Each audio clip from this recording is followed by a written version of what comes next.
श्री शिवाय नमः। शुभम दोस्तों, जैसा कि आप सब जानते हो 25 फरवरी को है रविवार का दिन और रविवार के दिन पड़ रही है प्रतिपदा तिथि, जो कि बहुत ही खास एंड विशेष होती है। साथ ही दोस्तों 26 फरवरी को है द्वितीया तिथि, जो कि सोमवार के दिन पड़ रही है। सोमवार का दिन भगवान शिव को अति प्रिय होता है। पूज्य गुरु जी प्रदीप मिश्रा जी ने कुछ विशेष उपाय बताए हैं, जो आपको रविवार के दिन और सोमवार के दिन अवश्य ही करने हैं। यदि आप इन उपाय को करते हो तो आपकी जो भी विशेष मनोकामना होगी वो अतिशय पूर्ण हो जाएगी। चाहे वो आपकी मनोकामना धन से जुड़ी हुई हो, व्यापार से जुड़ी हुई हो, नौकरी नहीं लग रही हो, या फिर आपके जीवन में कोई अधूरी मनोकामना हो जो काफ़ी दिनों से पूर्ण नहीं हुई हो। इन उपाय को करने से आपकी मनोकामना अवश्य ही पूर्ण हो जाएगी। पूज्य गुरु की कथा को सुनकर उपाय को अच्छे से समझाने का प्रयास करेंगे। तो आइए दोस्तों जानते हैं पहला उपाय कैसे करना है। पहला जो उपाय है दोस्तों, वह है मनोकामना पूर्ति के लिए। यदि आपकी कोई विशेष मनोकामना है काफ़ी दिनों से पूर्ण नहीं हो रही है, आपने दोस्तों कई प्रकार के व्रत नियम उपाय सब कर लिए, फिर भी आपकी मनोकामना पूर्ण नहीं हो रही है, तो इस उपाय को अवश्य कीजिए।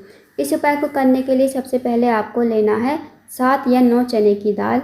साथ ही दोस्तों आपको लेना है छोटा सा गुड़ का टुकड़ा और 1 लोटा जल तांबे के पात्र में। अब इस उपाय को आप सुबह से लेकर शाम तक कभी भी कर सकते हो। रविवार के दिन आपको इन्हें लेकर चले जाना है शिव जी के मंदिर में। शिव जी के मंदिर में जाकर जो आपके पास चने की दाल है वो आपको गीली कर लेनी है। अब जो आपके पास छोटा सा गुड़ का टुकड़ा है वो आपको लोटे के जल में ही डाल देना है।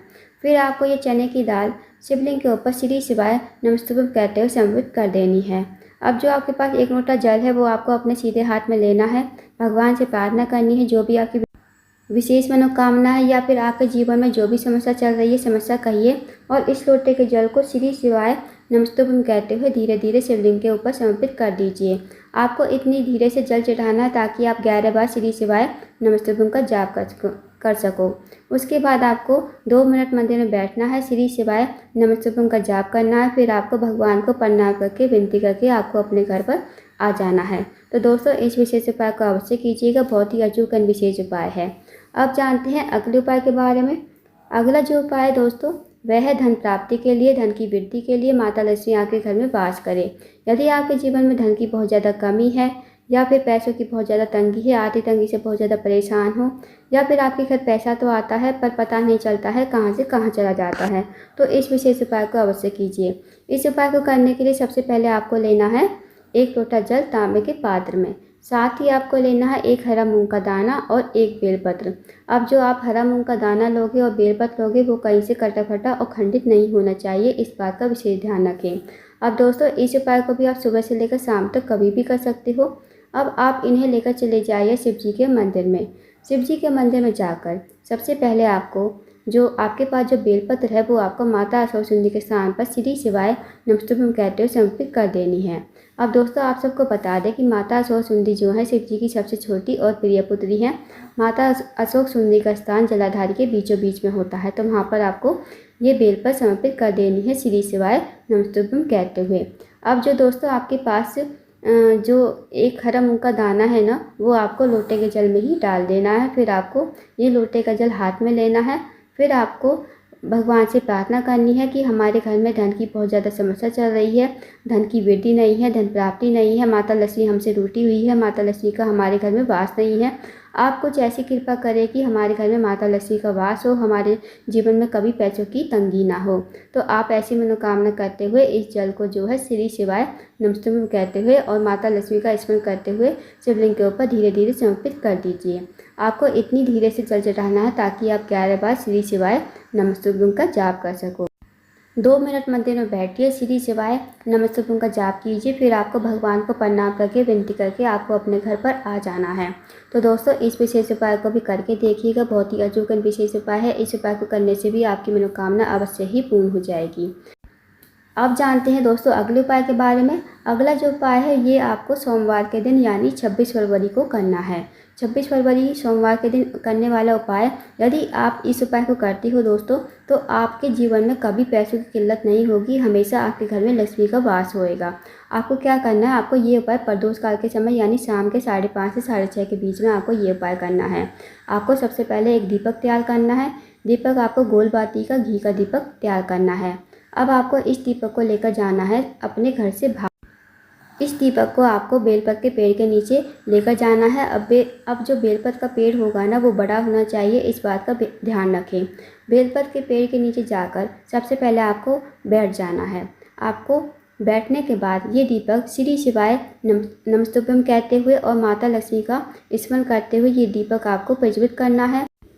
फिर आपको माता लक्ष्मी से प्रार्थना करनी है, भगवान शिव से प्रार्थना करनी है कि हमारे जीवन में धन की बहुत ज़्यादा समस्या चल रही है, हमारे जीवन में धन की प्राप्ति नहीं है। आप कुछ ऐसी कृपा करें कि हमारे जीवन में धन की प्राप्ति हो, धन वृद्धि हो और माता लक्ष्मी हमारे घर में हमेशा वास करे। तो आपको ये जो उपाय है दोस्तों, ये जो प्रदोष काल के समय ये उपाय करना है, आपको प्रत्येक सोमवार करके देखिए, आपको ज़रूर फ़ायदा मिलेगा। इस उपाय को यदि आप प्रत्येक सोमवार करते हो तो आपके जीवन में कभी पैसों की किल्लत नहीं होगी, आपके घर में हमेशा लक्ष्मी जी का वास होगा। तो इस विशेष उपाय को अवश्य कीजिए। अब जानते हैं दोस्तों अगले उपाय के बारे में। यदि आप किसी नौकरी के लिए जाते हो बाहर, या फिर किसी कार्य के लिए जाते हो, या फिर रिश्ते के लिए जाते हो, अपने लड़की लड़कों के रिश्ते के लिए जाते हो बाहर, तो बाहर जाने से पहले आप इस उपाय को एक बार करके देखिएगा, आपको ज़रूर सफलता मिलेगी। तो आपको क्या करना है, आपको सबसे पहले लेना है थोड़ा सा शहद आपको लेना है, साथ ही आपको लेनी है एक बेलपत्री। अब दोस्तों इस उपाय को तब करना है जब आप किसी कार्य के लिए बाहर जा रहे हो, या आप किसी कार्य बहुत ज़रूरी काम है उस कार्य के लिए बाहर जा रहे हो, या आपको कोई सरकारी एग्ज़ाम है तब भी आप इस उपाय को कीजिए, या फिर आप नौकरी के लिए जाते हो तब भी आप इस उपाय को कीजिए, या फिर अपने बच्चों के लिए रिश्ते के लिए जा रहे हो तब भी आप इस उपाय को ज़रूर करके देखिए, आपको ज़रूर सफलता मिलेगी। आपको ये शहद और बेलपत्र लेकर पहुँच जाना है शिव जी के मंदिर में। शिव जी के मंदिर में जाकर सबसे पहले आपके पास जो शहद है वो आपको बेलपत्र की जो बड़ी वाली पत्ती होती है ना, उस पर आपको लगा देना है। लगा दिया। अब आपको इस बेलपत्र को जो है शिवलिंग के ऊपर चिपका देना है। शिवलिंग के ऊपर चिपकाने के बाद श्री शिवाय नमस्तुभ्यम का जाप करना है। जब आप चिपकाओगे ना शिवलिंग पर, तब आपको अपना सीधा हाथ इस बेलपत्ती पर रख देना है। फिर आपको बाबा से प्रार्थना करनी है, जो भी आपकी मनोकामना है, जिस भी कार्य के लिए आप बाहर जा रहे हो, चाहे आप नौकरी के लिए जा रहे हो, या अपने बच्चों के रिश्ते के लिए जा रहे हो, या आप किसी कार्य के लिए जा रहे हो, आपकी कोई प्रॉपर्टी है उसे बेचने जा रहे हो, कुछ भी काम के लिए जा रहे हो, तो आप बाबा से कहोगे। और इस हाथ को तब तक नहीं हटाना है जब तक आप अपनी मनोकामना ना कह दो। फिर आपको श्री शिवाय नमस्तुभ्यम कहते हुए आपको ये हाथ जो है हटा लेना है। बस आपको ये छोटा सा विशेष उपाय करना है। फिर आपको इस उपाय को करके आप अपने काम के लिए बाहर निकल जाइए। इस उपाय को ज़रूर करके देखिएगा, बहुत ही अचूक एवं विशेष उपाय है। इस उपाय को कभी भी किसी भी दिन कर सकते हो, ज़रूरी नहीं है कि सोमवार के दिन ये उपाय करना है। जब भी आप किसी कार्य के लिए बाहर जाओ तो इस उपाय को करके देखिए, आपको ज़रूर सफलता मिलेगी। तो दोस्तों इस विशेष उपाय को अवश्य कीजिए। तो दोस्तों ये थे कुछ विशेष उपाय जो आपको रविवार के दिन और सोमवार के दिन अवश्य ही करने हैं। इन उपाय को अवश्य कीजिएगा। अगर आपको जानकारी पसंद आई हो, वीडियो को लाइक करना, शेयर करना, चैनल को जरूर सब्सक्राइब करना और कमेंट बॉक्स में श्री शिवाय नमस्तुभ्यम हर हर महादेव जरूर लिखना।